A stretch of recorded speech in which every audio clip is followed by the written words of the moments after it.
Good morning दोस्तों। Dictation start होगी 3 second बाद। स्टार्ट।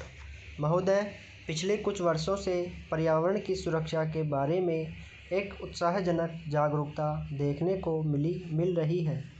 जैसे जैसे हम अपने विकास का खाका बनाने लगे हैं, वैसे वैसे यह बात अनुभव की जाने लगी है कि वह अपने बूते पर खड़ा रह सके और पर्यावरण की दृष्टि से भी उक्त हो। अपने देश की जनता के प्रति हमारा यह दायित्व है कि हम अपनी प्राकृतिक संपदा की रक्षा करें अपने प्रयासों द्वारा, और यदि आवश्यक हो तो विदेशी टेक्नोलॉजियों का उपयोग करके हमें पर्यावरण के विनाश की समस्याओं को हल करने की चेष्टा करनी चाहिए। असल में तो मैं यहाँ बताना चाहूँगा कि भारत एक दिशा में पीछे नहीं है, क्योंकि उन्होंने अब तक जिन टेक्नोलॉजियों का प्रयोग किया है वे विनाशकारी रहीं और उन्हें तुरंत छोड़ देने की आवश्यकता है। वे भी नई टेक्नोलॉजियों की खोज कर रहे हैं, इसलिए हम उनसे बहुत पीछे नहीं हैं। कमोबेश हम उनके साथ साथ ही हैं। इसलिए हम सबके लिए, अन्य देशों के लिए भी और हमारे देश के लिए भी यह संभव होगा कि हम मिलकर समूचे विश्व के लिए, पृथ्वी ग्रह के लिए अपना योगदान दें, ताकि मिलजुल कर सहयोग से हम पर्यावरण की रक्षा के उपाय ढूंढ सकें। ब्राज़ील में 2 वर्ष पहले हुए विश्व पर्यावरण शिखर सम्मेलन में जिस कार्यसूची 21 को हमने स्वीकार किया था, वह इस बात का अच्छा उदाहरण है। और मुझे विश्वास है कि इस कार्यसूची के अनुसार काम किया जा रहा है। यद्यपि कोई भी काम बिना कठिनाइयों से भरा नहीं होता, विशेषकर जब इसे जटिल विश्व में एक जटिल स्थिति में लागू करना पड़े। परंतु मुझे विश्वास है कि स्थिति आशाजनक है और यह आशा बढ़ती जा रही है। और जहाँ तक विश्व के पर्यावरण के भविष्य का सवाल है, वह पहले जैसा अंधकारमय नहीं है। ऐसी टेक्नोलॉजियों को अपनाना संभव होना चाहिए जिनसे पर्यावरण के बेहतर स्तर कायम हो सकें, प्राकृतिक संसाधनों को संरक्षण मिल सके और व्यर्थ पड़ी चीज़ों की बेहतर व्यवस्था हो सके। पहल करने के ऐसे कई उदाहरण मिलते हैं जिनसे पर्यावरण को होने वाले खतरे को रोका जा सका है और लागत की दृष्टि से भी वे प्रभावकारी सिद्ध हुए हैं। इस बड़े चिंतनीय विषय पर विचार करते समय हम सबको मिलजुल कर प्रयास करना होगा। हमारी संस्कृति परंपरा विशेष रूप से प्रकृति और पर्यावरण के प्रति मैत्रीपूर्ण रही है, इसलिए हम अपने देसी ढंग से भी इस दिशा में बहुत कुछ कर सकते हैं।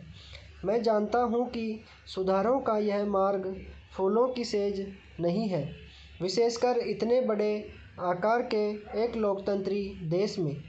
जिस देश ने भी इस दिशा में चेष्टा की है, यह उनके लिए बड़ा दुष्कर कार्य सिद्ध हुआ है।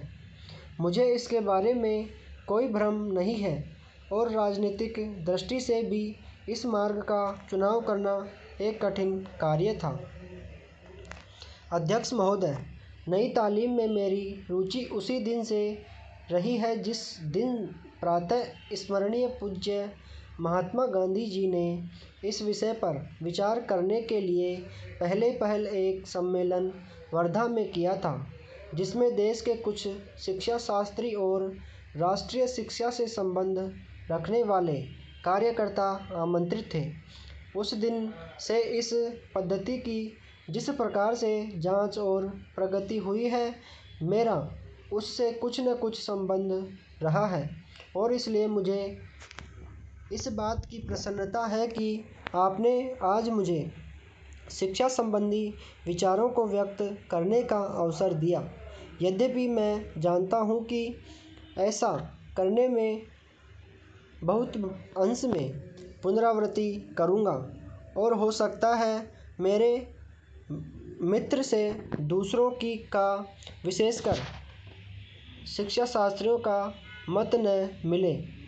इसके अतिरिक्त विचारणीय बात यह भी है कि शिक्षा के संबंध में केंद्रीय और राज्यों की सरकारें आज भी जो नीति बरत रही हैं उसका मेरे मत के साथ कहाँ तक मेल होता है और मेरे मत में अथवा उस नीति में परिवर्तन कहाँ तक आवश्यक दिखता है।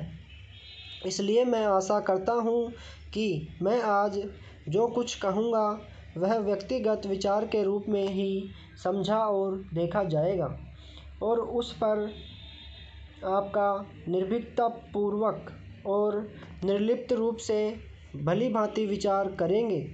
यह एक मानी हुई बात है कि जो पद्धति आज तक प्राथमिक वर्ग से लेकर विश्वविद्यालयों की उच्चतम कक्षा तक प्रचलित है वह वही पद्धति है जिसको ब्रिटिश सरकार ने इस देश में चलाया था और स्वराज्य प्राप्ति के बाद भी अभी तक उसमें कहीं कोई मौलिक परिवर्तन नहीं हुआ है। उसके लिए हम किसी को दोषी भी नहीं ठहरा सकते क्योंकि जिस प्रकार शांतिपूर्वक हमें स्वराज्य प्राप्त हुआ उसमें यह अनिवार्य था कि स्वराज्य के साथ साथ हम शासन पद्धति, शिक्षा पद्धति तथा सारा उपक्रम जो अंग्रेजी राज्य में प्रचलित था उस परिस्थिति के प्रकाश में विचार करें।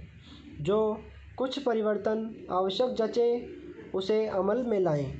इसमें कोई संदेह नहीं कि अंग्रेज़ों ने जो शिक्षा पद्धति आरंभ की वह विशेषकर अपने राज्य को आसानी से और सुविधा के साथ चलाने के लिए जारी की थी।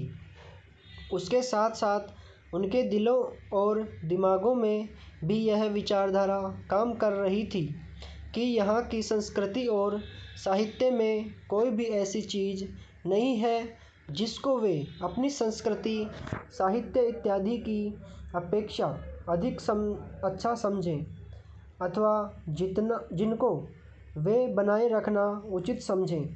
धीरे धीरे उनकी विचारधारा में थोड़ा बहुत परिवर्तन भी हुआ पर मूल रूप से नहीं। इसी बीच यूरोप में विज्ञान की जो प्रगति हुई है वह इस देश में उनकी भाषा के द्वारा ही प्रसारित हो सकती थी। इन सब का परिणाम यह हुआ कि शासन की सुविधा और अपनी भाषा तथा संस्कृति के प्रति श्रद्धा के कारण उन्होंने इस पद्धति को जारी रखा और इसको अधिकाधिक प्रोत्साहन दिया। इसमें कोई संदेह नहीं कि हमारी कई पीढ़ियों ने जो शिक्षा पाई इसी पद्धति से पाई। विराम।